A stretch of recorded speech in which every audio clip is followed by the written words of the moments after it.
Hello students, how are you all? Fine? I am also fine. So students, आज हम लोग बात करेंगे ऑपरेशंस ऑन रियल नंबर के बारे में। ऑपरेशंस ऑन रियल नंबर से मेरा क्या मतलब है? ऑपरेशंस ऑफ रियल नंबर से मेरा मतलब है जब किसी भी दो रियल नंबर को हम लोग ऐड, सब्ट्रैक्ट या फिर मल्टीप्लाई या डिवाइड करेंगे, देन हम लोगों को रिजल्टेंट क्या मिलेगा।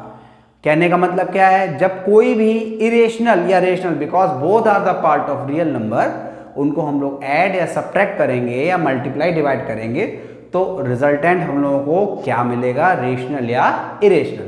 तो चलिए इसको हम लोग समझते हैं। ऑपरेशन जैसे मैंने आपको बताया, प्लस माइनस मल्टीप्लाई या डिवाइड। अब पहला हम लोग का सबसे पहला आएगा बेसिक। किसी भी दो रेशनल नंबर को अगर हम प्लस करेंगे या माइनस करेंगे, किसी भी दो रेशनल नंबर को अगर हम प्लस करेंगे या माइनस करेंगे तो रिजल्टेंट हमें क्या मिलेगा? रेशनल नंबर ही मिलेगा। ओके, इसके बच्चों एग्जाम्पल अगर मैं देखूं, कोई भी आप रेशनल नंबर ले लीजिए, जैसे कि सपोज मैंने एग्जाम्पल लिया 2/3 और प्लस 9/7। अगर मैं इन दोनों को ऐड करूंगा देन मेरा एलसीएम 21 और 7 2 14 plus 9 3 27। This is 41/21 which is also a rational number. Okay, इसी तरह से अगर मैं दो रेशनल नंबर को मल्टीप्लाई या फिर डिवाइड करूंगा देन वो भी एक रेशनल नंबर ही आएगा। लेकिन बच्चों एक बात ध्यान रखिएगा, जैसे मैंने आपको बताया था, किसी भी नंबर को हम लोग 0 से डिवाइड करेंगे देन वो नॉट डिफाइंड आता है। इसलिए इस कंडीशन को आप ध्यान रखिएगा कि किसी भी दो रेशनल नंबर डिवाइड करने के लिए जो डिनोमिनेटर है वो 0 के बराबर नहीं होना चाहिए। Okay, so first thing is कोई भी दो rational number add, subtraction then rational, and second thing कोई भी दो रेशनल नंबर मल्टीप्लाई या divide then also get rational number. Okay, आप इसका एग्जांपल भी सिंपली देख सकते हैं। जैसे सेम मैंने एग्जांपल ऊपर जो लिया था उसको मैं मल्टीप्लाई ऑपरेशन से दिखाना चाहूंगा। 2/3 इंटू 9/7, आप इससे 1 time, this is 3 time 6/7 which is also P upon Q form, so rational number.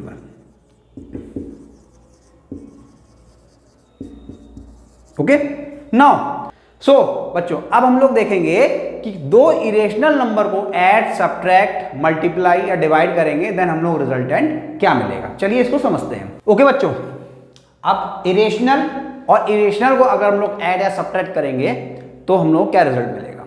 इसके लिए पहले मैं आपको कुछ एग्जाम्पल दिखाऊंगा। सपोज मैंने एक एग्जाम्पल लिया, जैसा कि हमें पता है कि कोई भी परफेक्ट स्क्वायर रेशनल होता है और परफेक्ट स्क्वायर अगर नहीं है वो इरेशनल होता है। इट मींस अगर मैं दो irrational number that is √2 plus मैंने √3 लिया, अगर मैं इसको प्लस करूंगा या माइनस करूंगा देन क्योंकि ये भी इरेशनल है, इट मींस ये भी नॉन टर्मिनेटिंग नंबर है, ये भी नॉन टर्मिनेटिंग नंबर है, तो ओवरऑल नंबर भी मेरा नॉन टर्मिनेटिंग ही आएगा। It means this is an irrational number. यहां से हम लोगों ने क्या समझा कि कोई भी दो इरेशनल नंबर को अगर हम लोग ऐड या सब्ट्रैक्ट करेंगे वो हमें रिजल्टेंट भी इरेशनल नंबर ही मिलेगा। लेकिन चलिए एक और एग्जांपल लेते हैं। मैंने √2 लिया और मैंने √2 से √2 क्या किया, ये भी इरेशनल ये भी इरेशनल, ऑपरेशन माइनस, तो दो इरेशनल नंबर को मैंने सब्ट्रैक्ट किया, ये तो 0 आ गया, that is rational number. It means कोई भी दो इरेशनल नंबर को अगर हम लोग ऐड करते हैं या सब्ट्रैक्ट करते हैं देन हम लोग रिजल्टेंट क्या मिल सकता है, इरेशनल भी मिल सकता है या रेशनल भी मिल सकता है। ओके बच्चों, आप इस चीज का ध्यान रखिएगा, ये आप चेक करेंगे कि कब वो इरेशनल आ सकता है, कब वो रेशनल आ सकता है। राइट नाउ अगर कोई इरेशनल नंबर दो इरेशनल नंबर को मल्टीप्लाई या डिवाइड करते हैं, फिर से एग्जांपल, सपोज सेम एग्जांपल मैं लेता हूं √2 इंटू √3। दिस इज आप क्या करेंगे, √2 इंटू 3 दैट इज √6।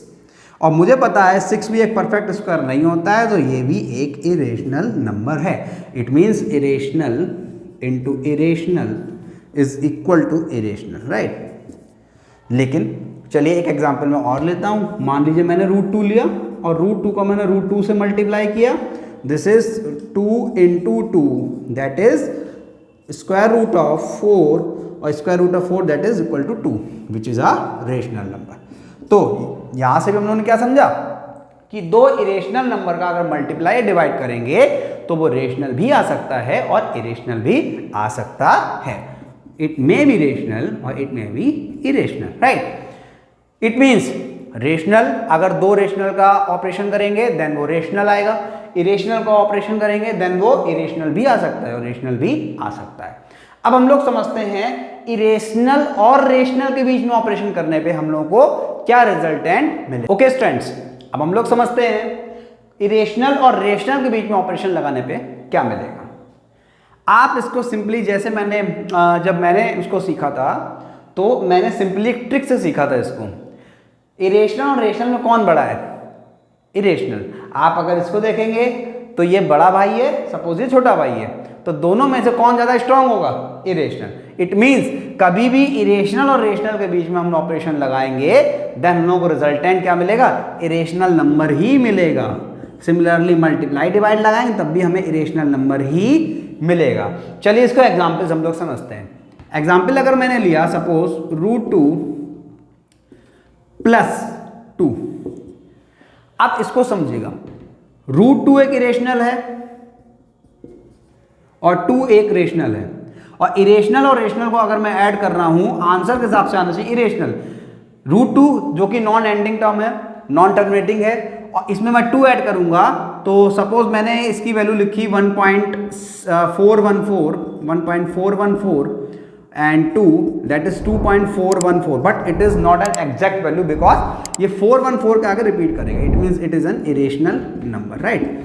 अब बच्चों क्या है, सपोज मैंने अब इसका एग्जाम्पल लिया √2 इंटू 2, अगर मैं इसको लिखूंगा दिस इज 2√2, ओके 2√2, इसका मतलब ये इरेशनल है और प्रोडक्ट करने के बाद ये भी कैसा आएगा बच्चों? ये भी एक इरेशनल नंबर ही आएगा। यहां से हम लोगों ने क्या देखा बच्चों? किसी भी दो इरेशनल नंबर को अगर हम ऐड, सब्ट्रैक्ट, मल्टीप्लाई या डिवाइड करेंगे तो वो रेशनल भी आ सकता है या इरेशनल भी आ सकता है। सिमिलरली रेशनल को ऐड या सब्ट्रैक्ट करेंगे तो वो रेशनल ही आएगा, और अगर इरेशनल को रेशनल के साथ सब्ट्रैक्ट या ऐड या मल्टीप्लाई डिवाइड करेंगे तो वो हमेशा इरेशनल नंबर ही आएगा। इट मीन्स जब वो डिफरेंट होंगे तो उसमें से बड़ा कौन है? इरेशनल। तो इरेशनल उसमें स्ट्रांग होगा और इरेशनल ही आएगा रिजल्टेंट में। ओके बच्चों, तो यहां से हम लोगों ने क्या समझा कि कैसे हम लोग किसी भी रियल नंबर्स में ऑपरेशन अप्लाई करते हैं। अब हम लोग समझते हैं कि किसी भी इरेशनल नंबर को कैसे रेशनलाइज किया जाता है। ओके, अब हम लोग समझते हैं how to rationalise denominator. Denominator को कैसे रेशनलाइज किया जाए। अब कोई भी चीज रेशनलाइज तभी की जाएगी, कोई भी नंबर तभी रेशनलाइज किया जा सकता है जब वो पहले से इरेशनल हो। कहने का क्या मतलब है? सपोज मैंने एक एग्जांपल लिया, सपोज 1/√3। अब इसमें आप देखें ऊपर वाला नंबर जो है वो रेशनल है, नीचे वाला इरेशनल है, तो ओवरऑल क्या आ जाएगा? Rational upon irrational, that is हावी कौन रहेगा? इरेशनल। ओवरऑल नंबर इरेशनल है, ओके, और वो इरेशनल ही रहेगा क्योंकि मैं इसको रेशनल नहीं बना सकता हूं। बट मैं ये कोशिश कर सकता हूं कि इसका डिनोमिनेटर को रेशनलाइज कर दूं, इट मींस रेशनल फॉर्म में कन्वर्ट कर दूं। कैसे? अब इसको बच्चों कैसे करेंगे? मुझे ये पता है कि 3 जो होता है वो किसी का भी परफेक्ट स्क्वायर नहीं है, ओके। तो इसको परफेक्ट स्क्वायर बनाने के लिए मैं क्या करूंगा? मैं सिंपली √3 का मल्टीप्लाई कर दूं। अब किसी भी नंबर में जब मैं किसी भी नंबर में √3 का मल्टीप्लाई करूंगा तो डिनोमिनेटर में जितना मल्टीप्लाई होता है उतना ही किस में होता है? न्यूमरेटर में होता है। इसका मतलब है कि यहां पे क्या हो जाएगा? ऊपर 1 इंटू √3 और √3 इंटू √3 क्या हो जाएगा? It is 3। यहां पे हम लोगों ने क्या देखा? पहले ये जो वैल्यू थी ये इरेशनल थी, अब ये क्या होगी बच्चों? रेशनल। ओके, तो मैंने यहां पे क्या किया? Multiply and divide numerator and denominator by multiply and divide by √3। Okay, क्यों किया मैंने ऐसा? जिससे कि मैं इसके डिनोमिनेटर को रेशनलाइज कर सकूं। रेशनलाइज का मतलब क्या हुआ? इसके डिनोमिनेटर को मैं P/Q फॉर्म रिप्रेजेंटेड फॉर्म में लिख सकूं। ओके, अब इसी तरह का एक क्वेश्चन मैं और लेता हूं। सपोज मैंने एक क्वेश्चन और लिया। सपोज एग्जांपल मैंने लिया 1/√3 माइनस 1। ओके, अब 1/√3 माइनस 1, इस नंबर को आप ध्यान से देखें, फिर से √3 एक इरेशनल माइनस रेशनल, इरेशनल ही आएगा। अब इस डिनोमिनेटर को रेशनलाइज करने के लिए क्या मैं √3 से मल्टीप्लाई करूं? चलिए एक बार करके देखते हैं। सपोज मैंने 1/√3 माइनस 1 लिया और मैंने √3 से ऊपर नीचे मल्टीप्लाई कर दिया। ओके, जब मैंने इसका मल्टीप्लाई किया तो ऊपर तो √3 आ गया। √3 × √3 3 -1 - √3। अरे ये तो फिर से क्या आ गया डिनोमिनेटर में? इरेशनल आ गया। तो ये तरीका तो मेरा काम नहीं कर रहा है। अब हम लोग बच्चों क्या करना पड़ेगा? अब ये तरीका हम लोग का यूज नहीं होगा। अब हम लोग क्या करेंगे, इसका आप ध्यान रखिएगा, जब कोई भी आपको इस फॉर्म में मिलता है, इट मीन्स इरेशनल, दो इरेशनल का एक ऑपरेशन अप्लाई होकर डिनोमिनेटर में होता है, देन हम लोग क्या करेंगे कि आप इसको कॉपी करेंगे, देन जो आपका सिंबल है उस सिंबल को आप इंटरचेंज कर दें, माइनस का प्लस। ओके, प्लस हो तो माइनस। इट मीन्स मैं क्या करूंगा, √3 + 1। ओके, √3 + 1, ऊपर भी √3 + 1। क्यों किया मैंने इसको ऐसा, इसको मैं बताऊंगा। पहले इसको हम लोग थोड़ा सॉल्व कर लेते हैं। √3 + 1 अपॉन, क्या आपको √3 - 1 √3 + 1, इससे आपको कोई अलजेब्रिक आइडेंटिटी याद आ रही है? Yes, it is a² - b²। सो इसको बेसिकली मैं क्या लिख सकता हूँ, √3² - 1²। और इसको मैं क्या लिख सकता हूँ, √3 + 1 अपॉन √3 का स्क्वायर क्या हो जाएगा, स्क्वायर रूट से square cancel out, then it is 3 - 1। और इसको मैं क्या लिख सकता हूँ, √3 + 1 अपॉन में 2। मैंने यहाँ पे क्या किया, जो वैल्यू नीचे इरेशनल फॉर्म में थी इसको मैंने चेंज करके रेशनल फॉर्म में लिख दिया। इसी को हम लोग बच्चों बोलते हैं किसी भी नंबर के डिनोमिनेटर को रेशनलाइज करना। किसी भी रियल नंबर दैट इज जिसका डिनोमिनेटर इरेशनल हो उसको रेशनलाइज करना। ओके, सो इस तरह से हम लोग किसी भी क्वेश्चन को आगे सॉल्व करेंगे। अब बच्चों एक चीज और यहाँ पे ध्यान रखिएगा कि यहाँ पे मैंने माइनस लिया है, माइनस को मैंने माइनस का opposite sign that is plus, plus का ऊपर नीचे मैंने साइन चेंज करके मल्टीप्लाई डिवाइड किया है। अगर यहाँ प्लस होता तो मैं क्या करता, यस, तो मैं यहाँ पे माइनस साइन का यूज करता। अब ऐसा मैंने किया क्यों है, मुझे पता है a² - b² is equal to मेरा होता है a - b और this is a + b, right. अब सपोज मैंने √a लिया और √a का स्क्वायर माइनस √b का स्क्वायर, दिस इज सपोज ये क्या हो जाएगा बच्चों, √a - b और √a + √b।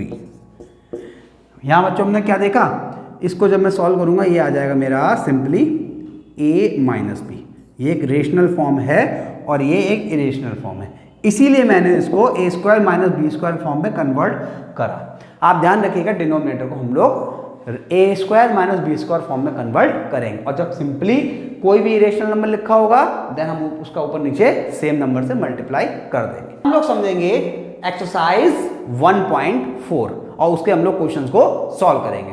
तब तक के लिए आप वीडियो देखिए, और आप वीडियो में कोई भी चेंजेस चाहते हैं तो आप मुझे कमेंट बॉक्स में बता सकते हैं। तब तक के लिए thank you and have a nice day.